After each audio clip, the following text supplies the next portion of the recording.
todos, que possamos agradecer a Deus, nosso Criador, a Jesus, nosso guia e modelo, e a presença de todos que fazem o núcleo de estudo e pesquisa do Evangelho, NEP Bezerra de Menezes, por mais um encontro, onde daremos continuidade aos estudos do Evangelho de Lucas, capítulo 2, conforme os versículos de número 25 a 32, que nos fala do cântico de Simeão e testemunho de Ana, e nos diz o seguinte: havia em Jerusalém um homem cujo nome era Simeão, e este homem era justo e temente a Deus, esperando a consolação de Israel. E o Espírito Santo estava sobre ele, e fora-lhe revelado pelo Espírito Santo que ele não morreria antes de ter visto o Cristo do Senhor. E pelo Espírito foi ao templo, e quando os pais trouxeram o menino Jesus para com ele procederem segundo o uso da lei, ele então o tomou em seus braços e louvou a Deus e disse: agora, Senhor, despedes em paz o teu servo, segundo a tua palavra, pois já os meus olhos viram a tua salvação, ao qual tu preparastes perante a face de todos os povos, luz para iluminar as nações e para a glória de teu povo Israel. E aí eu lembro que é interessante que as situações da vida que nos colocamos, né? Um belo dia fiz um questionamento aqui aos meus colegas: quem seria Simeão ou Simão, né? Foi esse meu questionamento. Se eles seriam os mesmos. Bom, e hoje eu mesma trago de volta ao grupo essa pergunta com a sua devida resposta. E não foi nada combinado. Quem é Simeão? Então, gostaria de fazer uma observação de que, nessa época, não existia sobrenome nas famílias que pudesse identificar com mais facilidade a pessoa de que se falava.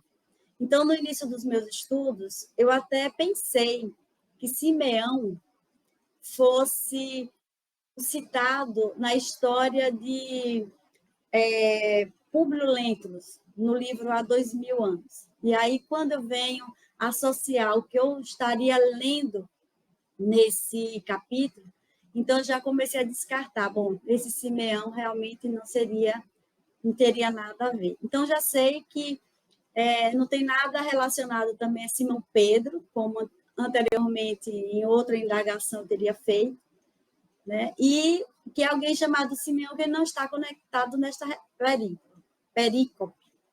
Então, desse Simeão, que traz o capítulo 2, versículos 25, sabe-se muito pouco sobre quem era ele, mas não deixou de ter um papel importante nessa passagem trazida por Lucas.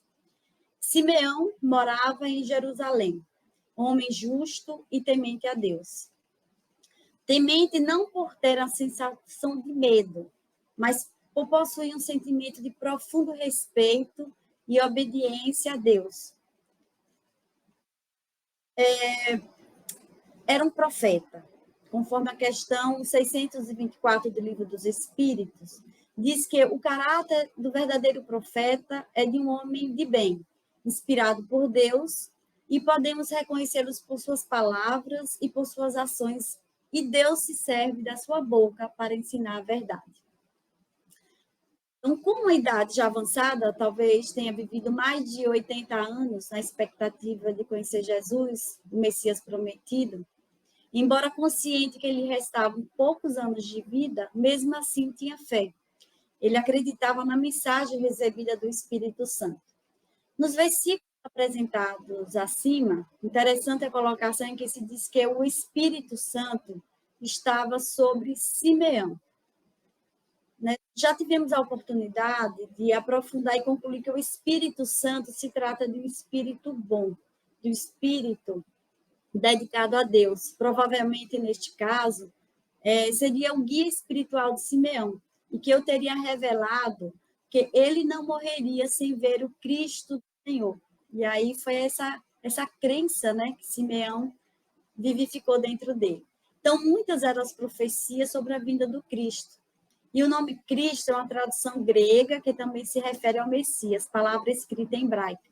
Mas o mais importante é que, diante dessas profecias, ele seria o Salvador prometido e chegava sem qualquer prestígio de autoridade humana com sua magnitude moral. Esse era Jesus. E Simeão teria sido impulsionado ao templo pelo seu guia espiritual, com a finalidade de encontrar o menino Jesus e receber aquela criança em seus braços e aceitá-lo como o Messias prometido, embora não eximisse as dúvidas as quais carregava em teu coração. No livro Pontos e Contos, de Humberto de Campos, diz que Simeão, ao colocar nos seus braços o menino Jesus, dirigiu-lhe a palavra com discreta emoção, e algumas delas irei aqui pontuar nesta minha apresentação. Perguntou o patriarca ao menino Jesus: por que preferiste a palha humilde da manjedoura? Por que não vieste ao pé daqueles que vestem a toga dos magistrados? Por que não chegastes, como Moisés, valendo-se do prestígio da casa do faraó? Que será de ti sem lugar no sinédrio? Onde representarás os interesses do Supremo Senhor? Dize-me, ó divina criança, onde representarás os interesses de nosso Supremo Pai?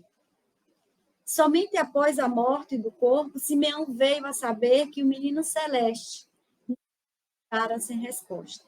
O infante sublime, no gesto silencioso, quisera dizer que vinha da casa do Pai, justamente para representá-lo no coração dos homens. A crença nas revelações recebidas era um necessário para Simeão, e foi assim que eu vi. E com isso, sua missão em vida estava encerrada, porque teria visto com seus olhos a salvação. Ele fala para o Senhor: despedes em paz o teu servo, porque os meus olhos já viram a salvação, acreditando que já poderia morrer em paz, e assim se procedeu. Quando vislumbramos o versículo 32, que cita a luz para iluminar as nações e para a glória de teu povo Israel, Simeão nos diz acreditar que a salvação era para todos os povos e que todos têm a mesma oportunidade para evoluir. E Jesus era um guia e modelo. Pastorino cita no livro Sabedoria do Evangelho o degrau evolutivo que se encontra os discípulos do Cristo. E, na minha perspectiva, Simeão estaria entre eles, até porque ele era um profeta, né? E aí a gente acaba fazendo essa associação e verificamos que ele era um ser, um espírito, né? Um espírito mais evoluído. Então, trago um dos trechos colocados por Pastorino que diz que identifica esse discipulado do Cristo. Ele identifica entre vários, né, pontos, eu trouxe só esse, que eu acho que faz uma ligação muito direta com Simeão. Pela profundidade e sinceridade na renúncia ao eu personalístico, quando tudo é feito sem cogitar de firmar o próprio nome, sem atribuir qualquer êxito ao próprio merecimento, não com palavras, mas interiormente, colaborando com todos os concorrentes que estejam em idêntica senda evolutiva. Embora nos contrarie as ideias pessoais, mas desde que sigam os ensinos de Cristo. Então, Simeão, para mim, ele era fervoroso, né? A vinda do Cristo, acreditava que Jesus, aquele menino, era o Messias, e mesmo diante de tantas indagações que ele tinha dentro dele, mesmo com tantas interrogações feitas ao próprio menino Jesus, ele continuava acreditando. Né? Isso demonstra uma elevação espiritual muito grande, no meu entendimento.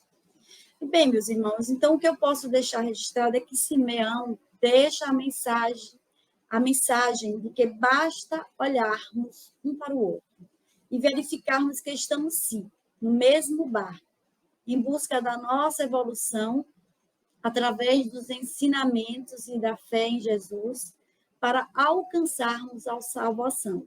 Ou seja, chegar à primeira ordem do mundo espiritual, como nos revela Kardec, como na condição de espíritos puros.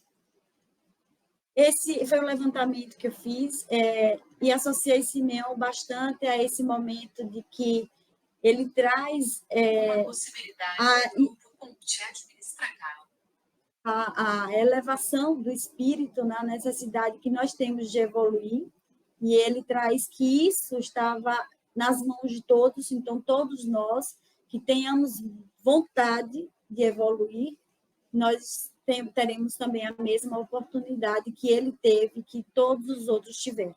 Então, eu gostaria de frisar que alguns trechos colocados nesta apresentação foram retirados na íntegra, e outros aproveitados das bibliografias contidas no Evangelho Sem Mistérios, do Evangelho de Lucas, sobre a ótica espírita de Morel Felipe, Pontos e Contos de Humberto de Campos, Jesus em Nós, de Chico, pelo Espírito de Emmanuel, e Pastorinho. Então, essa é a minha mensagem que eu trago para vocês, e eu agradeço a todos pelo carinho e pela disposição em me ouvir.